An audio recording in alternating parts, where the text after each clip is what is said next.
Sebelum kita membaca Alkitab dan merenungkannya, mari kita berdoa. Terpujilah Engkau ya Tuhan Allah, dalam Yesus Kristus, dalam Roh-Mu yang kudus, yang berkuasa atas perjalanan waktu. Kami bersyukur untuk hari baru ini, hari yang pasti diberkati untuk kami semua. Kami membaca Alkitab dan merenungkannya.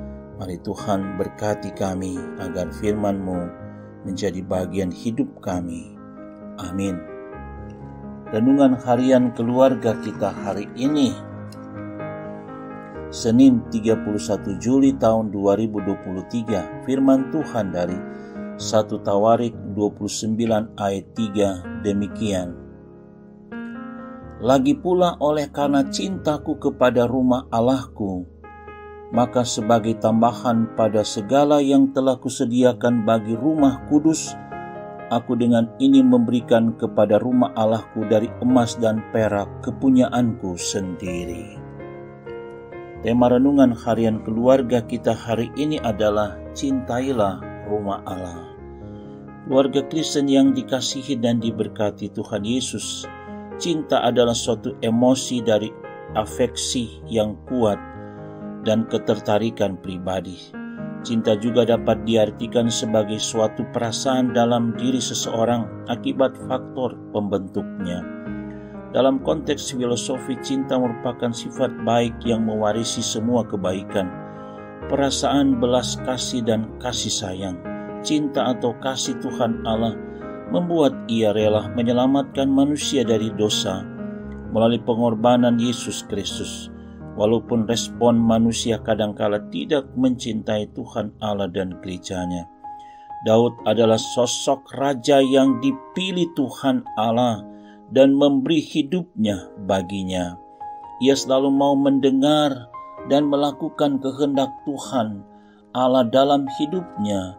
Daud sangat merindukan untuk membangun rumah Allah. Ia teringat akan rumah di mana ia menemukan kedamaian dan cinta yang tak pernah didapatkan dari tempat lain, sebagaimana kata firman dalam Mazmur 42 ayat 5. Sementara jiwaku gundah gulana, bagaimana aku berjalan maju dalam kepadatan manusia, mendahului mereka melangkah ke rumah Allah dengan suara sorak-sorak dan nyanyian syukur dalam keramaian orang-orang yang mengadakan perayaan. Api cinta Tuhan Allah itulah yang membakar hati dan semangatnya untuk merencanakan pembangunan bait suci. Maka sebagai tambahannya untuk kelancaran pembangunan rumah Tuhan, Dia telah menyediakan emas dan perak dari kepunyaannya sendiri. Hal ini diberikan Daud sebagai bentuk rasa cintanya terhadap rumah Tuhan. Rumah Tuhan itu bukanlah soal gedungnya, tapi persekutuan orang-orang percaya.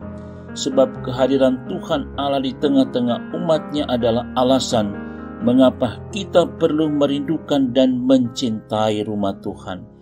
Maka biarlah kecintaan kita terhadap rumah Tuhan akan membakar hati kita, memiliki kerinduan untuk selalu datang ke rumah Tuhan. Sebagai keluarga Kristen, kita diajak agar merindukan suasana yang penuh dengan cinta kasih, sukacita dan bersemangat untuk selalu datang ke rumah Tuhan. Datang dengan membawa korban persembahan dengan rela hati serta mempersembahkan tubuh sebagai persembahan yang hidup, kudus, dan yang berkenan kepadanya. Tujuannya agar kita bisa bertemu, bersekutu, beribadah bersama-sama sebagai satu persekutuan umat percaya.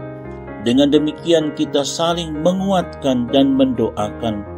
Orang tua berdoa bagi anak-anak, demikian juga anak-anak berdoa bagi orang tua.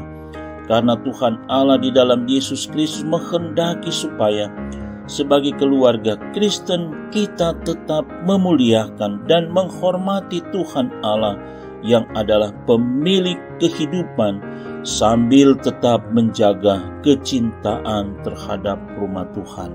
Amin. Mari berdoa. Ya Tuhan Allah, ajarlah kami untuk memiliki rasa cinta pada rumah-Mu, karena kami tahu di rumah-Mu saja kami dapat menemukan kelegaan dan sukacita yang sejati. Hanya di rumah-Mu lah hidup kami dibangun dan semakin dikuatkan di dalam Engkau. Amin.